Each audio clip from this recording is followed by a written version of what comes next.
Vous écoutez WBCQ, diffusant la radio World's Last Chance depuis Monticello, Maine, USA.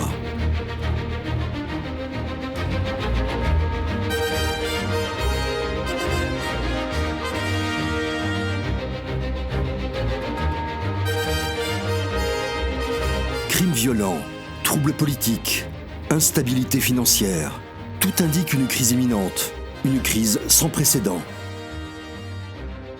Réglez votre fréquence sur Radio World's Last Chance pour découvrir comment vous préparer spirituellement à ce qui nous attend. Radio WLC prépare un peuple pour le retour très proche du Sauveur.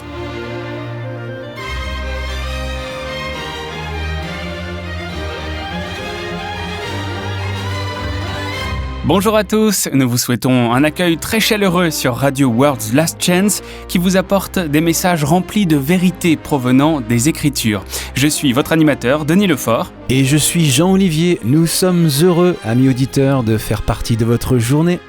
Sur Radio WLC, si vous nous avez déjà rejoints, vous savez que nous commençons toujours par l'explication d'un terme qui pourrait être nouveau pour ceux qui nous écoutent pour la première fois. C'est le nom divin. Ce n'est pas Dieu. Ce n'est pas Seigneur. Ce sont simplement des titres génériques qui peuvent également s'appliquer aux fausses divinités. Le nom personnel du Créateur est Yahweh ou Yah en forme courte. Le nom du Fils est Yahushua qui signifie Yahweh sauve. El, Eloah et Elohim sont également utilisés dans les Écritures. Ce sont des titres hébreux qui font référence au Père. Nous avons récemment eu une émission qui était un peu délicate, faute d'un meilleur mot. C'était au sujet des jésuites et du serment que chaque prêtre doit prêter avant de rejoindre leur ordre. Comme nous l'avons dit à cette occasion, il ne s'agit pas d'une attaque personnelle contre un individu ou ses croyances. Je préfère personnellement prêcher la vérité plutôt que d'attaquer l'erreur. Mais parfois, la vérité, par nécessité, met en garde contre de sombres dangers. C'est vraiment le cas, Denis, et nous avons la responsabilité d'avertir quand nous voyons le danger. Ça me rappelle une histoire que j'ai lue récemment. En 1962, deux diplômés du MIT, David Barneys et Charles Sawyer, ont décidé de se détendre en visitant l'Amérique du Sud. Au Pérou, ils ont fait une expédition de randonnée à travers le massif montagneux de la Cordillère Blanche, qui fait partie de la Cordillère des Andes. Bien sûr, comment deux jeunes scientifiques pourraient-ils passer leurs vacances autrement ? En randonnant dans la Cordillère des Andes. Et dans ce massif montagneux, il y a un glacier appelé simplement 511. Quelques années avant, il y avait eu une avalanche, et on soupçonnait que l'avalanche était venue du glacier 511. Quand ils y sont arrivés, les deux jeunes scientifiques ont découvert, à leur grande horreur, que l'ensemble était instable. Je veux dire vraiment instable. Il suffisait, en gros, d'une bonne brise de vent pour tout emporter dans la vallée. Alors, qu'est-ce qu'ils ont fait ? Ils l'ont déclenché dans une détonation contrôlée ou quelque chose comme ça ? Non, des milliers de personnes vivaient dans cette vallée. Barneys et Sawyer ont fait ce que n'importe qui d'entre nous aurait fait. Ils ont annulé leur randonnée et ont battu une retraite précipitée dans la vallée où ils ont essayé d'avertir les autorités du danger. Bien. Eh bien, aussi incroyable que cela puisse paraître, les deux hommes ont été arrêtés et jetés en prison pour avoir provoqué une panique. Quoi ? C'est une blague ? Non, j'aimerais bien que c'en soit une. Après avoir passé 2 semaines à essayer de se faire entendre, les deux jeunes hommes se sont rétractés et sont rentrés aux États-Unis. L'avertissement n'avait pas seulement été ignoré, mais carrément nié. Alors, qu'est-ce qui s'est passé ? Eh bien, le Pérou est sur ce qu'on appelle la ceinture de feu du Pacifique, n'est-ce pas ? Seulement quelques années plus tard, le 31 mai 1970, il y a eu un tremblement de terre dans la région. Le tremblement de terre a déclenché une avalanche au glacier 511. Plus de 25 000 personnes ont perdu la vie, ensevelies sous un mur de glace et de roches. À ce jour, ça reste l'avalanche la plus meurtrière de l'histoire. Quelle tragédie ! Et tout ça parce qu'un avertissement bien intentionné a été ignoré. Les autorités ne voulaient pas l'entendre. C'était gênant. Comment étaient-ils censés reloger plus de 25 000 personnes ? Et donc, ces 25 000 personnes ont perdu la vie parce qu'un avertissement qui tombait à point nommé, a été rejeté. C'est une bonne illustration et c'est un peu ce que je ressens quand nous parlons des jésuites. Ce n'est pas un message populaire. En fait, c'est même un peu politiquement incorrect, surtout dans certains des pays où nous diffusons. Mais les conséquences de l'ignorance du danger sont honnêtement plutôt graves. Jean n'a pas pu aborder tout ce qu'il voulait aborder dans notre précédente émission sur les jésuites. Je vais donc lui laisser la parole. Jean ? Merci Denis. J'aimerais commencer par lire un avertissement que Yahushua a donné qui est consigné dans Matthieu 7, verset 15. Nous devons prendre cet avertissement à cœur car le danger est bien réel. Très bien. Verset 15, il est écrit « Gardez-vous des faux prophètes. Ils viennent à vous en vêtements de brebis, mais au-dedans, ce sont des loups ravisseurs. » Cet avertissement a évidemment une large application. Il peut s'appliquer aux ministres de culte qui sont plus préoccupés par le maintien du statu quo et le soutien des croyances de l'Église qui les emploie, que par l'apprentissage et la diffusion de nouvelles vérités. Mais cela s'applique également aux jésuites. En fait, Francesco Borgia, le 3e supérieur général de l'ordre des jésuites, a déclaré un jour, je cite, « Nous sommes venus comme des agneaux et nous régnerons comme des loups. » Fin de citation. L'ordre des Jésuites a été créé en 1540 par le pape Paul III dans un seul but, vaincre le protestantisme et établir la domination papale mondiale. Au cours des presque 500 années sanglantes de leur existence, ils ont eu un succès étonnant. Mais comment ? La plupart des idéologies ne durent pas aussi longtemps. Or, les jésuites semblent toujours aussi forts. En grande partie par la tromperie. Ils sont très adaptables et comme nous le voyons dans le serment qu'ils prêtent quand ils rejoignent l'ordre, ils sont tout à fait disposés à manipuler, mentir et assassiner pour faire avancer leur propre programme. Ils ont infiltré les gouvernements, ils ont créé certaines des meilleures universités au monde. C'est révélateur que la principale chose pour laquelle leurs universités sont connues est l'enseignement du droit. Ils pourraient se concentrer sur un certain nombre d'autres domaines d'études, mais généralement, leurs universités sont connues pour l'enseignement du droit. Bien sûr, c'est ainsi que vous façonnez la pensée et donc les lois de la prochaine génération. La plupart des gens aujourd'hui ne sont pas conscients du danger que représentent les jésuites. Je dirais que le danger est encore plus grand maintenant, avec un jésuite devenu pape pour la première fois dans l'histoire. Je suis d'accord. Et beaucoup de gens qui connaissent l'histoire sont également inquiets. J'aimerais que nous passions le reste de notre temps aujourd'hui à présenter quelques faits que tout le monde devrait connaître sur les jésuites. Ce sont des faits historiques que les gens avaient l'habitude de connaître, mais qui ont été largement oubliés ou dissimulés dans l'atmosphère politiquement correcte du monde d'aujourd'hui. Alors, que devons-nous savoir ? La première chose à savoir est que le pape Clément XIV a en fait aboli l'ordre des jésuites en 1773. Au XVIIIe siècle, les nations européennes, y compris les pays catholiques, se sont rendus compte de l'effet désastreux de l'ingérence des jésuites dans les affaires nationales. En fait, à mesure que la vérité sur les actes des jésuites était connue, plusieurs gouvernements étaient tellement furieux qu'ils ont exigé que l'Église catholique abolisse les jésuites une fois pour toutes.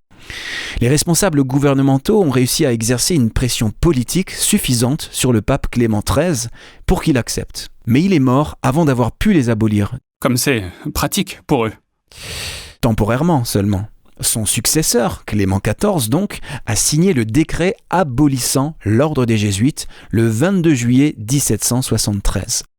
On raconte que par la suite, quand le comte Florida Blanca est venu le remercier d'avoir appliqué l'ordre de dissolution, le pape Clément a souri tristement et a dit « J'ai signé mon arrêt de mort, mais j'ai obéi à ma conscience. » Et c'est vraiment ce qu'il a fait ? Je veux dire, signer son arrêt de mort. Eh bien, 9 mois plus tard, il est mort. C'était une mort longue et prolongée par empoisonnement. Lui-même, comme beaucoup d'autres à son époque, croyait que les jésuites en étaient responsables. Un peu trop pratique cette mort, pour les jésuites. Ce qui m'amène à mon prochain point, que tout le monde devrait connaître. Aucune autre entité sur Terre n'a été expulsée et supprimée par des pays catholiques comme non catholiques, comme l'ont été les jésuites. Pourquoi ? C'est intriguant que des pays catholiques les expulsent aussi. Eh bien, ce n'était évidemment pas à cause de leur système d'éducation ou de leurs œuvres de charité. Ils ont été expulsés pour s'être engagés à plusieurs reprises dans des complots politiques subversifs pour faire avancer leur propre programme. J'ai une citation ici que j'aimerais que tu lises, Denis. Elle est tirée de La conspiration ou le complot de Babington, de J.E. Shepherd. Allons-y. Entre 1555 et 1931, la Compagnie de Jésus, l'ordre des Jésuites, a été expulsé d'au moins 83 pays, villes et États pour s'être engagé dans des intrigues politiques et des complots de subversion contre le bien-être de l'État, selon les archives d'un prêtre jésuite de renom, Thomas J. Campbell. Pratiquement chaque cas d'expulsion était pour intrigue politique, infiltration politique, subversion politique et incitation à l'insurrection politique. C'est pour cela que les jésuites sont connus, pour leur tromperie, leur espionnage, leur infiltration des gouvernements, leurs assassinats et même la fomentation de révolutions. Ils ont œuvré et comploté dans les coulisses partout dans le monde, encore une fois, pour promouvoir leur propre programme de domination mondiale.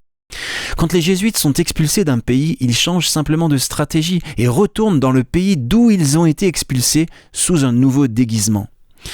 Tu te rappelles de cette citation que j'ai lue avant de Francesco Borgio, le 3e supérieur général des jésuites ? Oui, sur le fait d'être des loups déguisés en moutons. J'aimerais que tu la relises pour nous maintenant, suivie de la phrase qui la suit dans cette même citation, et que nous n'avons pas encore lue. Cette citation révèle la stratégie opérationnelle des jésuites. Ok. Il dit « Nous sommes venus comme des agneaux et nous régnerons comme des loups. Quand nous serons expulsés comme des chiens, nous reviendrons comme des aigles. » Intéressant. En gros, il dit qu'ils sont une force imparable. Et ils l'ont vraiment été jusque-là. Une chose que j'ai apprise sur les jésuites il y a quelque temps et qui m'a vraiment choqué, c'est qu'Adolf Hitler a modelé son unité SS, sans parler de toute la structure de son parti, sur la structure organisationnelle des jésuites et de l'Église catholique romaine. C'est quelque chose qui est commodément laissé de côté dans les livres d'histoire, n'est-ce pas ? Eh bien oui, Walter Schellenberg était le chef du contre-espionnage nazi. Juste un instant que je retrouve ça, je voudrais vous lire une déclaration qu'il a faite. Nous y voilà. Il a dit « L'organisation SS a été constituée par Heinrich Himmler, un membre important du parti nazi, selon les principes de l'ordre des jésuites. Leurs règlements et les exercices spirituels prescrits par Ignace de Loyola étaient le modèle qu'Himmler a essayé de copier exactement. Le titre d'Himmler en tant que chef suprême des SS devait être l'équivalent du général des jésuites et toute la structure était une imitation proche de l'ordre hiérarchique de l'Église catholique. Il y a plus, écoutez ça. Hitler a également dit, je cite, « J'ai beaucoup appris de l'ordre des jésuites. Jusqu'à présent, il n'y a jamais rien eu de plus grandiose sur la terre que l'organisation hiérarchique de l'Église catholique. J'ai transféré une grande partie de cette organisation dans mon propre parti. Je vais vous confier un secret. Je suis en train de fonder un ordre. Dans mes bourgs de l'ordre, nous allons élever une jeunesse qui fera trembler le monde. » Puis il s'arrête dans son explication et écrit qu'il ne pouvait pas en dire plus. Il est très révélateur que les exercices spirituels d'Ignace de Loyola aient également influencé les SS, car ils étaient connus pour leur implication dans le culte. Il y a un lien beaucoup plus étroit entre l'Église catholique, les jésuites et le parti nazi, que nous ne l'avons jamais réalisé. Edmond Paris a écrit un livre intitulé « L'histoire secrète des jésuites ». À la page 138, il fait une déclaration vraiment surprenante. Pourrais-tu la lire pour nous, Denis ? Bien sûr. Juste là. Le Führer est arrivé au pouvoir grâce au vote du Catholic Zentrum, parti du centre supervisé par le jésuite Ludwig Kaas, 5 ans seulement avant 1933. Mais la plupart des objectifs cyniquement révélés dans Mein Kampf étaient déjà réalisés. Ce livre a été écrit par le père Bernhard Stempfel, contrôlé par les jésuites, et signé par Hitler. Car c'est la Compagnie de Jésus qui a mis au point le fameux programme panallemand tel qu'exposé dans ce livre, et le Führer l'a approuvé. C'est une affirmation surprenante. Si c'est vrai, et la plupart des gens ne font pas de telles affirmations à moins que leurs affirmations soient soutenues par les faits, un prêtre contrôlé par les jésuites a apparemment écrit Mein Kampf. Ce n'est pas Hitler lui-même qui l'a en fait écrit. Franz von Papen était un autre nazi puissant. Il a contribué à l'établissement du concordat entre l'Allemagne et le Vatican. Il a dit, je cite, « Le Troisième Reich est la première puissance mondiale qui non seulement reconnaît, mais aussi met en pratique les grands principes de la papauté. » Le parti nazi, en somme, est le catholicisme en action. C'est bien vrai, bien plus que la plupart des gens ne le réalisent. Un point que nous avons déjà mentionné et sur lequel j'aimerais revenir est l'influence des jésuites sur l'éducation. Au cours des derniers siècles, les jésuites ont réussi à établir le plus grand réseau mondial d'écoles et d'universités. Absolument. Beaucoup d'hommes politiques et de leaders d'opinion connus ont été formés dans des universités jésuites. C'est comme ça qu'ils ont réussi à modeler la pensée des leaders mondiaux et à produire des générations de leaders politiques et religieux favorables à l'Église catholique et à son programme. Charles Spurgeon, comme tu le sais, était un pasteur très connu et très respecté dans l'Angleterre du 19e siècle. Il a un jour donné un sermon qu'il a intitulé « Un avertissement solennel pour toutes les églises ». Dans ce sermon, il a mis en garde contre le fait que les croyances des ministres de culte protestants, diplômés des universités catholiques, étaient influencées par leur éducation auprès de professeurs jésuites. Il a dit, je cite, « Ils retiennent une partie de l'évangile ayant étudié dans la nouvelle université jésuite du diable. » Une chose plutôt accablante à dire, mais je suis convaincu que c'est vrai. Restez à l'écoute, les amis, nous allons continuer dans un instant. Les observateurs du dimanche prétendent que la lettre aux Galates enseigne que le sabbat a été cloué à la croix. Les observateurs du samedi utilisent les mêmes textes pour affirmer que les fêtes annuelles de Yahweh ne sont plus en vigueur. Et tous prétendent que les faibles et pauvres rudiments mentionnés dans Galates 4 font référence à la loi israélite qui, selon eux, n'est plus valable pour les chrétiens d'aujourd'hui. Si vous voulez comprendre la lettre de Paul aux Galates, écoutez l'épisode de Radio WLC intitulé « Paul et les Galates, de quoi parlait-il au juste ?»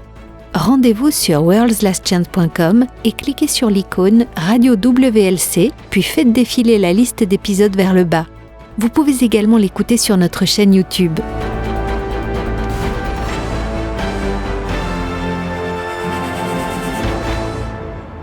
Dans notre autre émission sur les jésuites, nous avons parlé de leur infâme serment.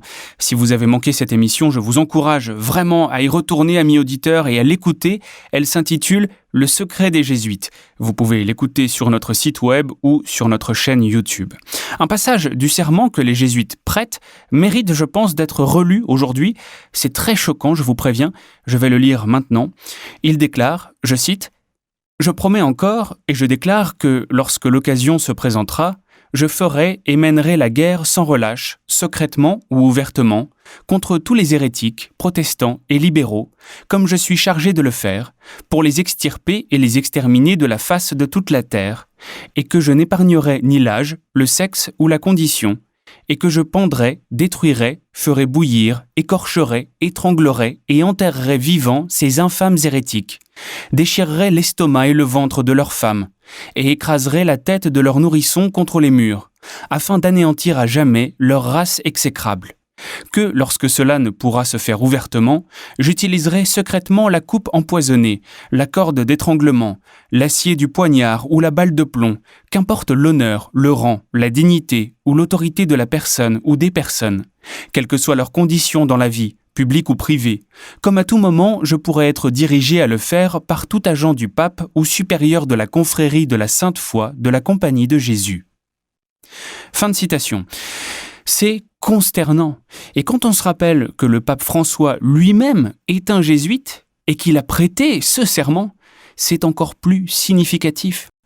Alors, ma question pour toi, Jean, est la suivante. Les jésuites et leurs agents ont-ils été responsables de l'assassinat de chefs d'État au cours des siècles ? Absolument. Il n'y a aucun doute là-dessus. Les jésuites ont assassiné tous les chefs d'État qui ont tenté de supprimer l'influence et l'ingérence des jésuites dans les affaires d'État. Comme qui ? Eh bien, Guillaume d'Orange, les rois Henri III et Henri IV, les tsars Alexandre Ier et Alexandre II, les présidents Abraham Lincoln et John Fitzgerald Kennedy, le président mexicain Benito Pablo Juárez, pour n'en citer que quelques-uns. Et c'est documenté ? Ça peut être établi avec des preuves ? Je crois que c'est possible, oui. Je me souviens que tu as dit que lors de l'assassinat du président Abraham Lincoln, le gouvernement américain a remonté la trace des conspirateurs jusqu'au Vatican. C'est exact. Et Lincoln, rappelez-vous, avait été averti que sa vie était en danger par les jésuites des années auparavant. Nous n'aurions probablement jamais su cela si Charles Schinicki, un prêtre catholique, au cœur honnête, qui connaissait personnellement Lincoln, ne l'avait pas écrit dans son livre « 50 ans dans l'église de Rome ». Eh bien, Chiniki lui-même a averti Lincoln que les jésuites étaient là pour l'attraper. Il n'a pas été le seul. Thomas Harris était un général de brigade dans l'armée américaine. Il a écrit un livre intitulé « La responsabilité de Rome dans l'assassinat d'Abraham Lincoln ». Dans ce livre, il a écrit, je cite, « Il semblerait que les jésuites aient eu à l'esprit, dès le début de la guerre, c'est-à-dire la guerre civile américaine de 1861 à 1865, de trouver une occasion de faire s'envoler, c'est-à-dire d'assassiner, M. Abraham Lincoln. » Ajoutant que la politique favorite des jésuites est celle de l'assassinat. Tu as mentionné, Jean, le président américain John Fitzgerald Kennedy. Il a été assassiné en 1963. Tu dis que les jésuites étaient derrière cet assassinat aussi, mais il était lui-même catholique. Je sais, mais les dogmes de l'Église catholique enseignent que leur programme doit être primordial avant toute autre obligation. Dès que Kennedy s'est distancié du programme papal, et qu'il a défendu des idéaux plus libéraux et les droits de l'homme, il a été considéré, selon leurs critères, comme un traître au Vatican et méritant la mort. La plupart des gens aujourd'hui ne le savent pas, mais Kennedy a mis un point d'honneur à se distancier de son allégeance catholique, et l'Église catholique ne peut supporter cela, si ça empiète sur son programme. Cependant, je ne vois pas ce qu'ils avaient à gagner à tuer Kennedy. Eh bien, Kennedy avait juré de mettre fin à la Central Intelligence Agency, la CIA.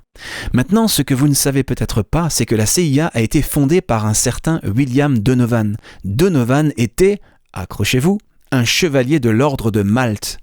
C'est un ordre religieux catholique laïque. Un ordre militaire catholique. Non seulement ça, mais beaucoup, je ne sais pas si tous, mais beaucoup des directeurs de la CIA ont été des catholiques romains. Une chose sur laquelle je me suis déjà penché est le fait surprenant, ou peut-être devrais-je dire le fait pas si surprenant, que les jésuites contrôlent toutes les puissantes sociétés secrètes qui façonnent le nouvel ordre mondial. Tu as mentionné les chevaliers de l'ordre de Malte, mais il y a aussi le groupe Bilderberg, les niveaux supérieurs des chevaliers de Colomb et les niveaux les plus élevés de l'Opus Dei, ce qui comprend tous les sous-groupes qui relèvent de ces puissantes organisations, des groupes comme le think tank ou groupe de réflexion appelé Council on Foreign Relations. Ou le Club de Rome. Oui, aussi. M.F. Cusack a écrit un livre publié en 1896 intitulé « Le Pape Noir ». La page 76 dit, je cite, « Il y a encore des hommes et des femmes dans le pays qui vous diront avec une gravité sinistre que si vous remontez la maçonnerie à travers tous ses ordres jusqu'à son grand sommet, le maçon en chef du monde, vous découvrirez que cet individu redouté et le chef de la compagnie de Jésus sont une seule et même personne. » En fait, ça ne me surprend pas. Les jésuites ont toujours été un ordre militariste, après tout. Ils ont aussi activement contribué à fomenter les 2 guerres mondiales et à intensifier la guerre du Vietnam après l'assassinat du président Kennedy. J'aimerais que tu lises, Denis, cette citation du livre d'Edmond Paris, « L'histoire secrète des Jésuites ». Très bien, ça dit « Le public n'est pratiquement pas conscient de la responsabilité écrasante du Vatican et de ses jésuites dans le déclenchement des 2 guerres mondiales, une situation qui peut s'expliquer en partie par les finances gigantesques dont disposent le Vatican et ses jésuites, leur donnant du pouvoir dans de nombreux domaines, surtout depuis le dernier conflit. » Intéressant. En parlant de la Seconde Guerre mondiale, les atrocités commises par les jésuites, en particulier sous le régime des Oustachis, sont particulièrement troublantes et choquantes. C'est documenté, il y a même des preuves photographiques de ce qu'ils ont fait. Et cela ne s'est pas passé il y a des centaines ou milliers d'années, c'est arrivé dans les années 1940. C'est vrai, tristement vrai. Une chose que tu pourrais peut-être clarifier, Jean. Dans notre première partie, tu as parlé des jésuites qui ont été proscrits, interdits par un pape dans les années 1700. Mais évidemment, leur ordre est bien vivant aujourd'hui. Quand ont-ils été rétablis ? Au début du XIXe siècle, le pape Pie VII avait été fait prisonnier par Napoléon en 1809 et emmené en France. Après la défaite de Napoléon en 1814, le pape a été libéré. Sa première mesure à son retour à Rome a été de restaurer l'ordre des jésuites. Je suppose qu'ils ont trouvé plus pratique de les avoir à leur disposition que de ne pas les avoir du tout. Eh bien, c'est exactement ce qui s'est passé. Il était plus opportun d'approuver un ordre qui, selon toute vraisemblance, n'avait jamais vraiment été dissous, mais était simplement devenu clandestin. L'une des pire chose dont les jésuites sont responsables, cependant, c'est d'avoir repris l'office de l'Inquisition. Les jésuites sont littéralement responsables de la souffrance et de la mort de millions de personnes. J'ai imprimé quelques citations provenant d'un certain nombre de sources qui montrent l'effet de la prise en charge du bureau de l'Inquisition par les jésuites. Voudrais-tu les lire pour nous, Denis ? La première est tirée du livre de William Brownlee, intitulé « Le papisme ennemi des libertés civiles ». Très bien, il est écrit « Dois-je vous parler de la guerre de 30 ans en Allemagne qui a été principalement déclenchée par les jésuites pour priver les protestants du droit à la liberté de culte qui leur est garanti par le traité d'Augsbourg ? Ou de la rébellion irlandaise, de la boucherie inhumaine d'une quinzaine de millions d'Indiens en Amérique du Sud, au Mexique et à Cuba, par les papistes espagnols ? En bref, les historiens authentiques calculent que la Rome papale a versé le sang de 68 millions de personnes de la race humaine pour établir ses prétentions infondées à la domination religieuse. Et cela a été écrit, il y a 100 ans ? Un peu plus. Si on tient compte des conflits du XXe siècle pour lesquels les jésuites ont joué un rôle, le nombre explose de façon exponentielle. Ok, la citation suivante est tirée du livre intitulé « Histoire de l'Église de Dieu » de Cushing Hassel. Il dit « C'était le siècle des dernières guerres de religion dans la chrétienté, la guerre de 30 ans en Allemagne, fomentée par les jésuites, réduisant les populations au cannibalisme, la population de la Bohême de 4 millions à 780 000, celle de l'Allemagne de 20 millions à 7 millions, et faisant de l'Allemagne du Sud presque un désert. » Waouh, ces chiffres sont effarants. La souffrance infligée à toutes ces âmes est incalculable. Et tout cela au nom de la soif de pouvoir. Ok, que dit la citation suivante ? Celle-ci est tirée du livre intitulé « Les phares de l'histoire », volume 6, par John Lord. Il écrit « Ils sont accusés d'avoir obtenu la révocation de l'édit de Nantes, un des plus grands crimes de l'histoire des temps modernes, qui a conduit à l'expulsion de 400 000 protestants de France et à l'exécution de 400 000 autres. » Les jésuites ont toujours été sans pitié. La Bohême, en 1600, avait une population de 4 millions d'habitants. Parmi cette population, 80% étaient protestants. Mais quand les Habsbourg et les jésuites ont fini leur œuvre néfaste et funeste, en Bohême, la population avait été réduite à 800 000 personnes, toutes catholiques. 3,2 millions d'individus éliminés, juste parce qu'ils n'étaient pas catholiques. C'est inimaginable. Un dernier point dont il faut être conscient est que la doctrine de la nécessité de confesser ses péchés à un prêtre a agi comme le plus grand réseau de collecte de renseignements au monde. Mais plus que tout autre ordre de prêtres, les jésuites ont dominé ce réseau en fournissant des confesseurs aux dirigeants du monde. Même la Nouvelle Encyclopédie catholique le dit. Ici, lisons cette citation. Encore une fois, c'est tiré de la Nouvelle Encyclopédie catholique et ça parle des jésuites. Ils ont agi comme confesseurs royaux de tous les rois de France pendant 2 siècles, d'Henri III à Louis XV, de tous les empereurs allemands après le début du XVIIe siècle, de tous les ducs de Bavière après 1579, de la plupart des souverains de Pologne et du Portugal, et des familles princières de toute l'Europe. Les jésuites ont aussi servi de conseillers au roi. Donc bien sûr, ils pouvaient influencer la politique. Et c'est ce qu'ils ont fait. C'est le confesseur jésuite de Louis XIV qui l'a influencé dans les années 1680 pour révoquer l'édit de Nantes, qui avait jusque-là accordé la liberté aux protestants. Et partout où la liberté religieuse est révoquée, la persécution et la mort s'ensuivent. Ceux qui étudient l'histoire ont l'habitude d'entendre parler des conquistadors qui ont massacré les indigènes d'Amérique du Sud et centrale, emmenant avec eux des prêtres jésuites partout où ils allaient. Mais l'influence des jésuites s'est étendue plus loin. J'ai une dernière citation que j'aimerais que nous lisions. Elle est de Matteo Damiani, tirée d'un article intitulé « Les jésuites à la cour impériale chinoise ». En 1582, Michele Ruggieri et Matteo Ricci ont été les premiers jésuites à obtenir la permission d'entrer en Chine. Le travail de mission en Chine a permis d'introduire la science, les mathématiques, l'astronomie et les arts visuels occidentaux à la cour impériale chinoise et de mener un important dialogue interculturel et philosophique avec les érudits chinois, en particulier avec les représentants du confucianisme. À l'époque où leur influence était à son apogée, les membres de la délégation jésuite étaient considérés comme les conseillers les plus précieux et fiables de l'empereur, occupant des postes prestigieux au sein du gouvernement impérial. C'est dire à quel point l'influence des jésuites s'est étendue, littéralement, dans le monde entier. Et voici une pensée effrayante. Saviez-vous que même le pape a un confesseur et que celui-ci doit être un jésuite ? Donc, même cette information est transmise directement au supérieur général de l'ordre des jésuites. Réveillez-vous, les amis. L'ordre des jésuites n'est pas un ordre bienveillant et charitable de l'Église catholique. C'est l'ordre le plus militariste de cette Église. Et son arme est le contrôle de l'éducation, qui façonne la pensée de la prochaine génération.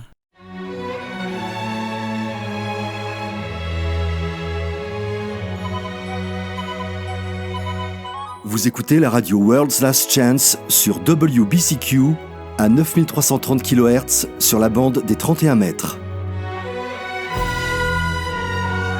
Radio World's Last Chance prépare un peuple pour le retour très proche du Sauveur. Il y a peu de choses qui soient plus importantes que la prière pour une marche chrétienne vitale. La prière est la connexion personnelle du croyant avec la salle du trône céleste. Tout ce qui est dit sur terre, tout ce qui est même pensé et ressenti sur terre est entendu, connu et ressenti par notre Père céleste. Tout croyant devrait savoir comment prier. La prière est immensément importante, même si vous vous adressez à celui qui sait tout. Jacques, chapitre 5, verset 16 nous promet « La prière du juste agit avec une grande force ». Pour apprendre comment prier efficacement, visitez notre site web. Nous avons plusieurs articles et vidéos enseignant la science de la prière. Rendez-vous sur worldslastchance.com. N'attendez pas. La prière est votre connexion personnelle avec votre Créateur.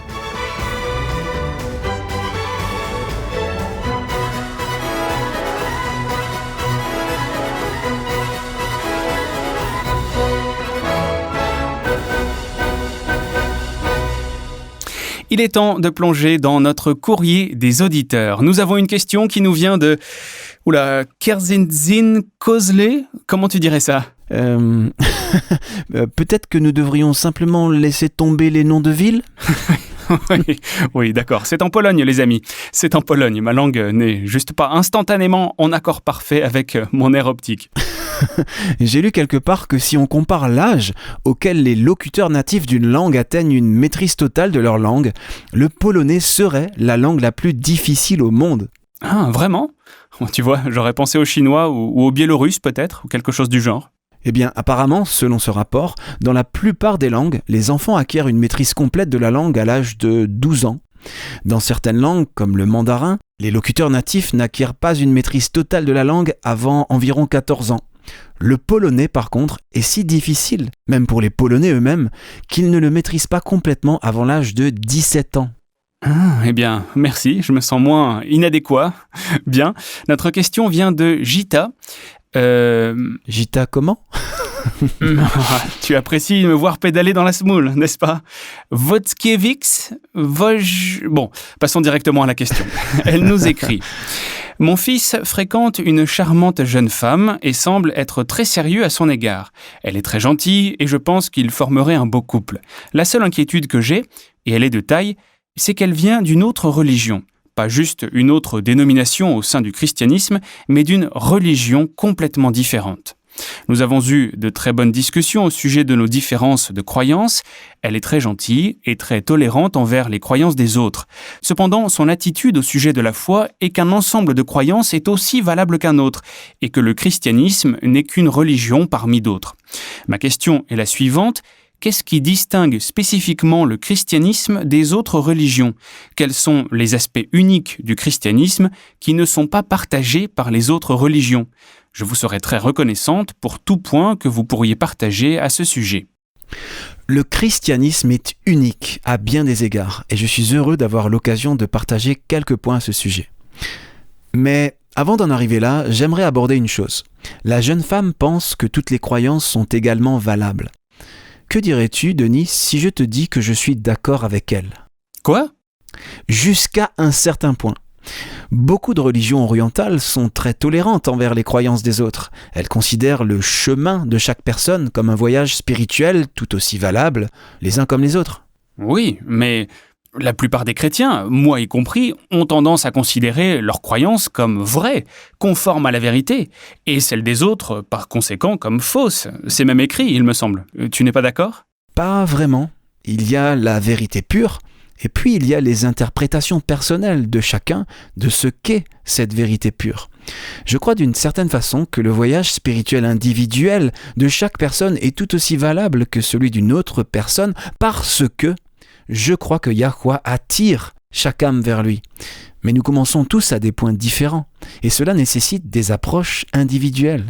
Vu comme ça, oui, c'est logique. Il attirera quelqu'un qui a été élevé, disons, comme un grec orthodoxe, d'une manière différente que quelqu'un qui a été élevé comme un hindou. Et c'est là le point d'accord par lequel je commencerai toute discussion avec cette jeune femme. N'essayez pas d'invalider sa compréhension actuelle des choses spirituelles. De toute évidence, Yah l'attire elle aussi. Mais ce sera individualisé en fonction de sa compréhension unique à elle, en tenant compte de ses origines. Le point crucial à retenir cependant, c'est que chacun d'entre nous continue toujours à apprendre. S'il est vrai que chaque religion possède une part au moins de vérité à travers laquelle l'esprit de Yah peut attirer les individus, chaque religion possède également une part d'erreur. Ce qui est faux, et donc une erreur, c'est de se considérer comme supérieur à toutes les autres croyances, de les rejeter d'emblée et d'insister sur le fait que nous possédons la vérité pure et que nous n'avons pas besoin de lumière supplémentaire. C'est pour cette raison que l'église laodicéenne dans Apocalypse 3 a été dénoncée. Parce que tu dis « Je suis riche, je me suis enrichi et je n'ai besoin de rien », et parce que tu ne sais pas que tu es malheureux, misérable, pauvre, aveugle et nu. Cela résume parfaitement l'attitude des chrétiens de la dernière génération. La vérité est que si nous avons tous une part de vérité, on nous a aussi tous enseigné des erreurs qui doivent être mises de côté. Et plus nous nous approchons de Yah, la source de toute vérité et de toute lumière, plus nous trouverons de points communs avec d'autres qui se rapprochent également de lui. Maintenant, ceci étant dit, il y a en effet certaines croyances qui sont uniques au christianisme. De nombreuses religions et même certaines dénominations au sein du christianisme croient que si une personne fait suffisamment de bien, Dieu l'approuvera et l'acceptera au ciel ou au paradis, ou ce qui, selon eux, peut arriver aux bonnes personnes après la mort. Je me souviens d'un commentaire perspicace du docteur Steve Kern. Il a dit « Les religions mondaines sont des aides de développement personnel sur la façon dont l'homme peut se hisser vers Dieu en établissant sa propre bonté. » C'est tout le contraire de ce qu'enseignent les Écritures. Regardons quelques versets rapidement. Tournons-nous vers Romains 3 et lisons les versets 10 à 12. Selon qu'il est écrit, « Il n'y a point de juste, pas même un seul, nul n'est intelligent, nul ne cherche Yah, tous sont égarés, tous sont pervertis, il n'en est aucun qui fasse le bien, pas même un seul. » Dans 2 Timothée 1, Paul invite les croyants à souffrir avec lui pour l'Évangile, par la puissance de Yah qui nous a sauvés et nous a adressé une sainte vocation, non à cause de nos œuvres. Vous entendez ça ? Non à cause de nos œuvres, mais selon son propre dessein et selon la grâce qui nous a été donnée en Christ Yahushua avant les temps éternels ou avant le commencement des temps dans la King James. C'est ce qui distingue véritablement le christianisme de toutes les autres religions. Le salut est un don, un cadeau, point. Il n'y a rien qu'aucun d'entre nous ne puisse faire pour être sauvé, à part mettre sa confiance dans les mérites du sang du Sauveur. Et quelle que soit la qualité de notre vie future, cela n'expiera jamais nos péchés passés. J'ai trouvé une autre citation de Steve Kern, permets-moi de la lire très rapidement parce qu'elle résume ce que tu dis. Il a écrit, je cite, « Aucune autre religion au monde n'enseigne notre besoin que Yah nous sauve par son œuvre achevée. Elles sont toutes basées sur l'homme travaillant à développer sa propre justice par de bonnes actions. » La plupart des religions croient en une sorte de divinité. Je peux penser à quelques-unes qui n'y croient pas, mais la plupart y croient. Et parmi la grande majorité qui y croient, ils considèrent leur Dieu comme séparé, comme un être à part d'eux. Il ou elle est là-haut, et eux, nous, sommes tous ici-bas. C'est pourquoi tant de religions enseignent qu'il faut, d'une manière ou d'une autre, attirer l'attention de leur divinité. Vous devez lui faire des cadeaux et le convaincre de vous aider. Ce n'est pas comme ça avec Yahweh, n'est-ce pas? Il met un point d'honneur à nous chercher. Oui, c'est le thème principal de la Bible. Yahweh cherche les perdus. Jérémie 31, verset 3 dit « De loin, Yahweh se montre à moi. Je t'aime d'un amour éternel. C'est pourquoi je te conserve ma bonté. » Ou dans la King James, « C'est pourquoi je t'attire avec bonté. » C'est l'un de mes versets bibliques préférés. Et puisqu'il nous aime, il vient lui-même auprès de nous. Il veut être avec nous. Dans Exode 25, il dit à Moïse « Ils me feront un sanctuaire et j'habiterai au milieu d'eux. » Toutes les autres religions doivent séduire leur Dieu, elles doivent construire des sanctuaires au sommet des montagnes, ces hauts lieux où Israël a toujours sacrifié aux faux dieux. Mais avec Yahweh, c'est lui qui veut descendre et habiter avec nous. Excellent exemple. En fait, quand vous étudiez le sanctuaire de l'Ancien Testament, vous découvrez rapidement quelque chose de fascinant. Il n'y avait aucun escalier nulle part. Yahweh voulait qu'il soit construit à même le sol pour qu'il descende et s'approche. Dans les temples païens, ils installaient toujours ces escaliers massifs pour que l'homme s'élève. Nous n'avons pas besoin de faire cela avec Yahweh. J'ai remarqué aussi que beaucoup d'adeptes d'autres religions cherchent à échapper à la réalité de ce monde. Ils pensent que s'ils peuvent atteindre un certain état d'illumination, qui ne profite qu'à eux-mêmes, ils peuvent en quelque sorte se détacher du monde qui les entoure. Les chrétiens, au contraire, cherchent à influencer le monde qui les entoure, pour le bien. La principale différence entre le christianisme et toutes les autres religions, bien sûr, c'est Yahushua. Il est le thème central, de la Genèse à l'Apocalypse, et c'est lui qui révèle l'amour désintéressé du Créateur. C'est vrai. Je ne connais aucun autre dieu ou déesse qui soit réellement désintéressé au point de sacrifier son propre enfant bien-aimé pour sauver un ennemi. C'est ce qui distingue le christianisme de toutes les autres religions. Le Créateur a fait des créatures parfaites, qu'il aime comme ses propres enfants. Elles se rebellent et lui font du mal, elles l'abandonnent pour son pire ennemi, mais il ne les abandonne pas, il les recherche, il fait tout ce qui est en son pouvoir pour les reconquérir, pour la seule raison qu'il les aime et qu'il veut qu'elles soient heureuses. Car Yah a tant aimé le monde qu'il a donné son Fils unique, afin que quiconque croit en lui ne périsse point, mais qu'il ait la vie éternelle. Yah, en effet, n'a pas envoyé son Fils dans le monde pour qu'il juge le monde, mais pour que le monde soit sauvé par lui. Voici la bonne nouvelle du salut. Voici ce qui distingue le christianisme de toutes les autres religions. L'amour de Yahweh pour ceux qui ne l'aimaient pas. C'est cet amour désintéressé et infini qui distingue Yahweh de tous les autres dieux.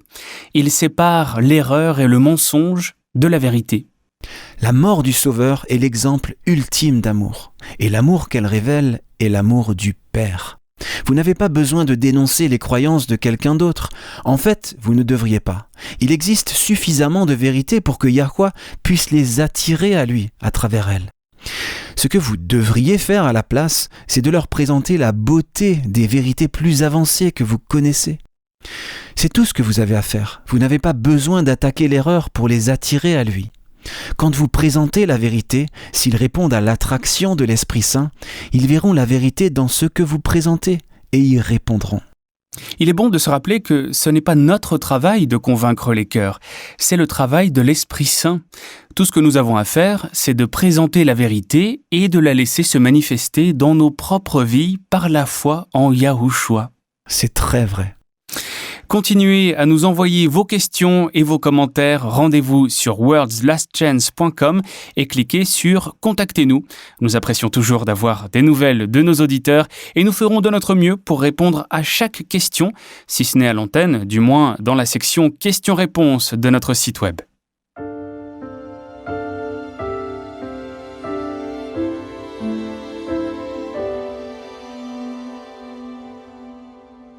Vous écoutez Élise Blanc pour votre promesse quotidienne de la parole de Yah.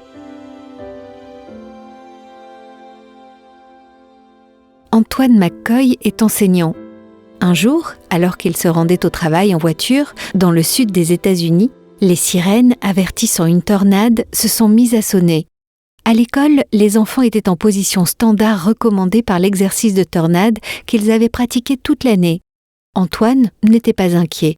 Il a simplement considéré qu'il s'agissait d'un exercice comme les autres fois. Mais 2 heures plus tard, après que les sirènes se soient déclenchées 3 fois, le directeur de l'école a décidé de suivre les procédures d'exercice de tornade et de renvoyer les enfants chez eux par les bus scolaires. 2 heures après cela, les enseignants ont finalement reçu la permission de quitter l'école eux aussi. Toujours insouciant, Antoine a commencé le trajet de 45 minutes pour retourner chez lui. C'était un trajet calme et paisible. Le soleil brillait, les routes étaient presque entièrement libres de toute circulation. Il y avait quelques voitures qui faisaient le plein à la station-service et quelques personnes à l'épicerie locale qui faisaient des provisions en prévision d'un orage violent qui avait été annoncé. Antoine secouait la tête. Il pensait « Quel gaspillage d'essence d'avoir fait tout le trajet pour rien et de rentrer à la maison juste pour un orage violent et une alerte à la tornade. » Il se sentait un peu supérieur. Après tout, il était New-Yorkais d'origine. Il avait survécu à de violents blizzards dans l'État de New York. Les gens du Sud avaient juste besoin de se détendre un peu, à son avis. À la maison, il n'y avait plus d'électricité, mais tout était encore calme et paisible. Sa femme, enceinte de 8 mois, faisait la sieste. Antoine a allumé sa radio à pile et ressentit le premier frisson de la peur. Une tornade avait touché le comté voisin et se dirigeait droit sur eux. Il a rapidement réveillé sa femme, a pris une lampe torche, des oreillers et des couvertures et se sent enfermé dans un placard, la seule chose à laquelle il a pensé pour se protéger immédiatement. La radio hurlait « Trouvez un abri ! La tornade est maintenant dans notre comté, elle se dirige droit sur nous !» Antoine et sa femme se sont serrés dans le placard. Antoine a commencé à prier. « Père, protège Mélissa, le bébé et moi. Protège nos voisins et notre quartier de la tempête. Tu es le Dieu de l'univers. Tu as le pouvoir de soulever les tornades au-dessus de notre maison et de notre quartier. Tu as promis dans Ésaïe 54:17 qu'aucune arme formée contre nous ne prospérerait. Et dans le psaume 91 que tu commanderais à tes anges de nous garder sur nos chemins où que nous soyons. Envoie tes anges maintenant et protège-nous. » Le son du vent ressemblait à un train de marchandises lancé à toute vitesse. Leurs maisons tremblaient et frémissaient sous sa force. Antoine a continué à répéter les promesses, priant pour que les fenêtres tiennent. 5 minutes plus tard, le vent était passé et tout était paisible et calme. Antoine et sa femme se sont réjouis d'être en sécurité et que rien de grave ne leur soit arrivé. Quelques minutes plus tard, leur voisin est arrivé tremblant. Il leur a montré des photos sur son smartphone. Antoine était choqué. La station-service et l'épicerie devant lesquelles il était passé moins d'1 heure plus tôt avaient été complètement démolies. Les maisons d'un lotissement situé à moins d'1 kilomètre avaient été complètement détruites. Les maisons du quartier voisin étaient sévèrement endommagées, les arbres déracinés et les voitures éparpillées partout. Et pourtant, leur quartier s'en est sorti sans réel dommage. Antoine et sa femme sont restés sans voix. Yah avait répondu à leurs prières et les avait protégés ainsi que tout leur quartier. Plus tard, le couple a appris que les tornades qui avaient balayé leur comté étaient parmi les plus meurtrières jamais enregistrées dans l'histoire des États-Unis. Elles ont été classées comme tornades EF5, le classement le plus élevé donné aux tornades en fonction de leur puissance et que certains appellent des actes de Dieu en raison de leur caractère destructeur. Antoine a déclaré « Notre communauté ce jour-là a vécu une tragédie qui ne peut être expliquée. Mais je sais que ceci est vrai. Une petite et rapide prière de foi est une arme puissante parce que nous prions un puissant Eloa. Bien que nous n'étions pas préparés par sa propre bonté et sa souveraineté, Yahweh nous a plus que protégés quand nous avons invoqué son nom. Si vous êtes en danger et sans issue, invoquez le nom de Yahweh. Le verset 17 d'Ésaïe 54 dit « Toute arme forgée contre toi sera sans effet. Tel est l'héritage des serviteurs de Yahweh. Tel est le salut qui leur viendra de moi, dit Yahweh. » Nous avons reçu de grandes et précieuses promesses. Réclamez-les dès maintenant.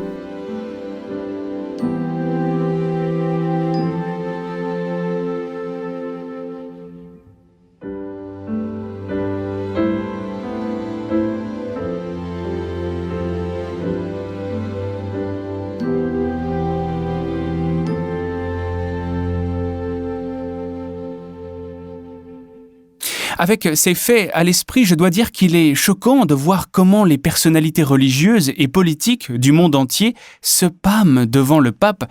Un exemple très simple, lorsque la plupart des femmes, même des reines, ont des audiences avec le pape, elles doivent porter du noir. Seules les reines qui sont catholiques peuvent porter du blanc en présence du pape. Donc vous avez ce super visuel, le pape porte du blanc, et il est entouré d'hommes en costume sombre et de femmes en vêtements noirs. Quel message subconscient cela envoie-t-il ? Qu'il est saint et que tous les autres ne le sont pas. Tu as raison, Denis. Les dirigeants d'aujourd'hui n'ont rien à faire à être aussi intimes avec cette puissance maléfique. Les dirigeants du passé le savaient. William Sherman était un général américain du 19e siècle. J'aimerais que nous lisions cette déclaration qu'il a faite, basée sur ses expériences et ses observations. Je vous rappellerai la définition d'un jésuite selon le dictionnaire Webster. Un fomentateur, un intrigant. Si l'Église de Rome l'emportait, le pape serait le roi universel. Les jésuites sont là pour comploter, conspirer et, si possible, nous enlever le noble héritage de notre liberté civile et religieuse. Les règles de l'ordre des jésuites justifient le vol, la débauche, le mensonge, le faux témoignage, le suicide et le meurtre des parents et autres proches. Les plus grands crimes de l'histoire, commis à la fois contre des individus et contre des nations, ont été commis par les jésuites. Où que soient les jésuites, ils ont la torche pour brûler, l'épée pour tuer, l'inquisition pour torturer. Ils sont les ennemis du christianisme, croyant à la Bible. Ils vivent pour la conquête, la fortune et la gloire. Nous ne pouvons pas oublier que la vantardise de l'Église catholique est qu'elle prétend être infaillible et, en tant que telle, ne change jamais. Nous devons prendre cet avertissement à cœur, les amis. Si vous considérez l'histoire, en tenant compte du fait que nous vivons à la fin du monde et qu'un pape jésuite, le 8e et dernier pape prophétisé dans Apocalypse 17, est assis sur le trône papal, il devient très inquiétant que l'Église catholique ne se soit jamais excusée pour ses crimes contre l'humanité et qu'elle maintienne sa croyance en l'infaillibilité des papes jusqu'à ce jour. Rome et ses jésuites sont les plus grands ennemis de l'Évangile et de l'humanité dans le monde actuel. Ils joueront un rôle essentiel dans les événements des derniers jours. La bonne nouvelle, c'est que Satan et tous ses serviteurs sont des ennemis vaincus. Nous n'avons pas à craindre ce qu'il pourrait faire. Notre rôle est d'apprendre à connaître le Père, de lui faire confiance, et il prendra soin de nous. Je voudrais terminer par une promesse d'Apocalypse 20 et 21. En parlant du jugement des méchants, il est écrit « Et le diable qui les séduisait fut jeté dans les temps de feu et de soufre où sont la bête et le faux prophète. Et ils seront tourmentés jour et nuit au siècle des siècles. Et la mort et le séjour des morts furent jetés dans l'étang de feu. C'est la seconde mort, l'étang de feu. Quiconque ne fut pas trouvé écrit dans le livre de vie fut jeté dans l'étang de feu. Puis je vis un nouveau ciel et une nouvelle terre, car le premier ciel et la première terre avaient disparu, et la mer n'était plus. Rejoignez-nous demain, et d'ici là, souvenez-vous, Yahweh vous aime, et vous pouvez compter sur lui, lui faire confiance, car il en est digne.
Vous étiez à l'écoute de Radio WLC.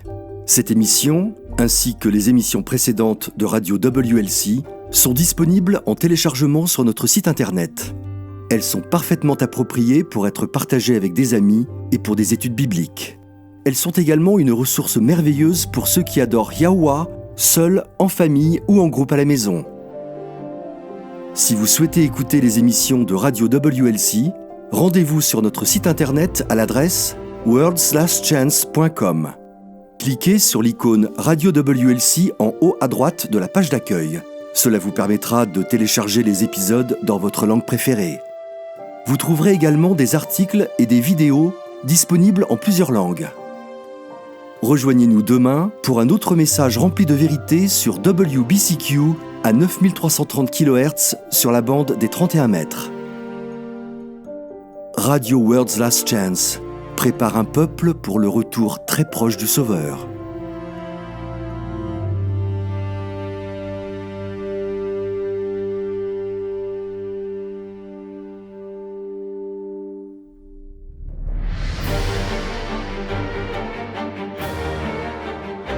Apocalypse contient des informations vitales pour tous ceux qui vivent aujourd'hui. Les chapitres 8 et 9 sont particulièrement importants. Ils prédisent des événements cruciaux qui auront lieu dans un avenir proche. Ils sont décrits comme 7 trompettes. Quand ces 7 trompettes commenceront à sonner, nous saurons que nous sommes à quelques mois du retour de Yahushua. Pour en savoir plus, visitez notre site web worldslastchance.com. Nous avons beaucoup d'articles et de vidéos couvrant plusieurs aspects de ce sujet des plus importants. C'est sur worldslastchance.com. Visitez notre site dès aujourd'hui. Il ne reste plus beaucoup de temps.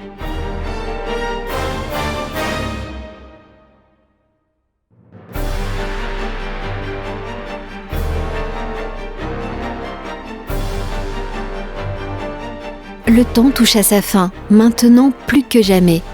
Il est impératif que tous ceux qui cherchent et désirent le retour du Sauveur prennent grand soin de garder chacune des avenues de l'âme par lesquelles le diable cherche à nous séduire et nous piéger.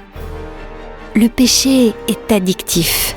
Qu'il s'agisse du temps gaspillé dans des activités nuisibles ou de l'alcool, qu'il s'agisse de pornographie ou de nicotine, le péché lui-même est addictif. Mais le Sauveur est prêt à délivrer quiconque se tourne vers lui. Visitez notre site worldslastchance.com et lisez l'addiction au péché, protéger les avenues de l'âme. Lisez l'addiction au péché sur worldslastchance.com. Yahushua est prêt à répondre à la prière de la foi.